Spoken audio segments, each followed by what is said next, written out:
Hi, welcome back to Local Election Matters. 1, 2, 3, reform!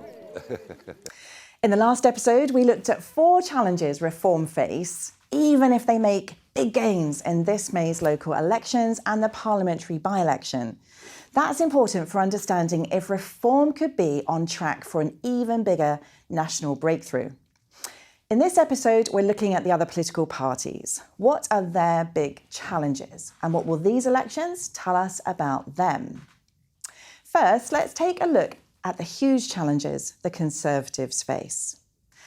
Most voters in the last election just simply wanted to get the Tories out of government.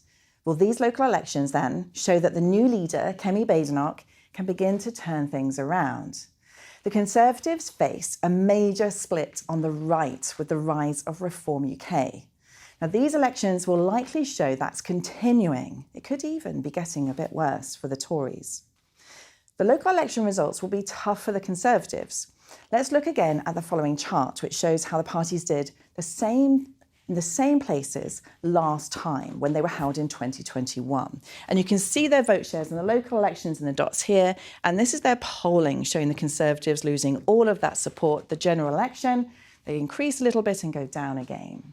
So the last time these local elections were held, they did very well. But now we can expect significant losses for the Conservatives. But as I explained in episode 1, the results could just be them, the local elections catching up with last year's general election. The key question is, have things changed?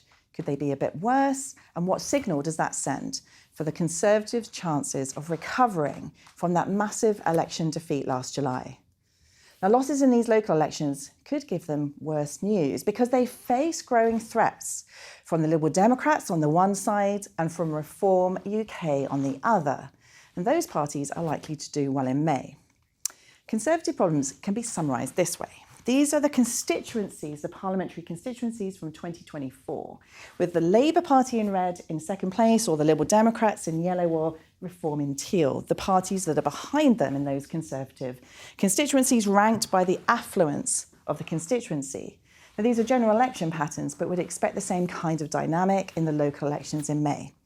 Reform are in contention across those types of constituency, doing a bit better in those areas that are fairly deprived. But the Liberal Democrats, they're in contention in some of the Conservatives' most affluent seats. So in the locals, we'll expect Liberal Democrat gains in more affluent areas and Reform UK to pretty much be doing better across the board. Now, if that continues, the Conservatives could do even worse. Finally, for Benedok, she just hasn't seen very much improvement in her party's polling since she became leader. If anything, things have got a bit worse for her. While these local elections are fought partly on local issues, they also reflect people thinking about whether they can yet consider voting for the Conservatives in any type of election. And you can see here that Benedok can take little comfort from her leader ratings. This shows the average favourability of the 4 party leaders here in the 5 months leading up to these local elections. Benedok there is significantly behind Ed Davey, the Liberal Democrat leader, Keir Starmer, the leader of the Labour Party, and Nigel Farage, of course, the leader of Reform UK. And it's been going in the wrong direction for her lately. The only news that has given her any real comfort is that Labour are now a bit less trusted on the economy. Now let's look at what these local elections may mean for Labour. As we saw at the beginning, Labour had relatively bad local election results in 2021, so that means they're unlikely to suffer the same kinds of losses this time around. But Reform, they are set to challenge Labour both in the local elections and in the Runcorn and Helsby by-election, and, for example, in the Lincolnshire and Hull Metro mayor elections.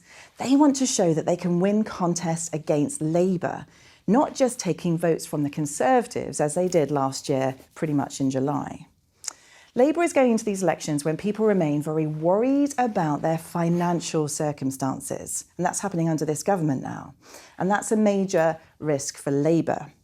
You can see here that Labour is losing support more amongst those people who feel more economically insecure. These are the proportions switching away from Labour between July and October last year, and that switching is greater amongst those people who felt more economically insecure. The challenge for Labour is that those feelings of economic insecurity, they are higher among the very voters who consider voting for the Greens, the Liberal Democrats or Reform UK. The line here represents average feelings of economic insecurity by age. And you can see here it really peaks between ages around 35 and 59. Now that arises through a combination of low savings, bad types of debt, higher outgoings and less disposable income. They're also the people, in our analysis, the very people who are switching away from Labour in higher numbers. They're today's swing voters, and they will matter in these local elections. As we saw in the first episode, the Liberal Democrats tend to enjoy more success in local elections than they do in general elections. That's one reason we just need to be careful in assuming that patterns in these local elections will be repeated in a forthcoming general election in the future. You can see here in the bold line the vote shares the Liberal Democrats have got in local elections, and in the dotted line the shares that they've got in the subsequent general election. Across all of these local elections, the Liberal Democrats have done better in the local elections. Now let's look at whether that's true also for the Green Party. And we can see so too. Their vote shares in the local elections tend to always be higher than their vote shares in the subsequent general elections. So success in these local elections in May will of course be a good local base for those smaller parties, but they still face huge challenges then in a general election. Their hope then is to convince people to vote for them tactically, where they have the best chance of beating a party more unpopular with voters. That's how they did well in July last year. But of course, that depends just as much on how unpopular or popular the largest parties are, as well as how people feel about the Lib Dems and the Greens. This May's local elections, the Metro Mayor elections and the Runcorn and Howsby by-election, they may confirm the things we pretty much already knew about the parties as of July last year.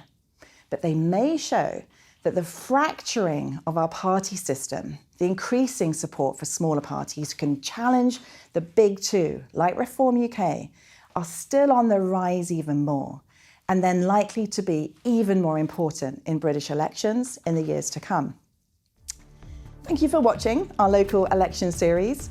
I'll be back after May the 1st to analyse the results and figure out what they mean and how these local elections matter.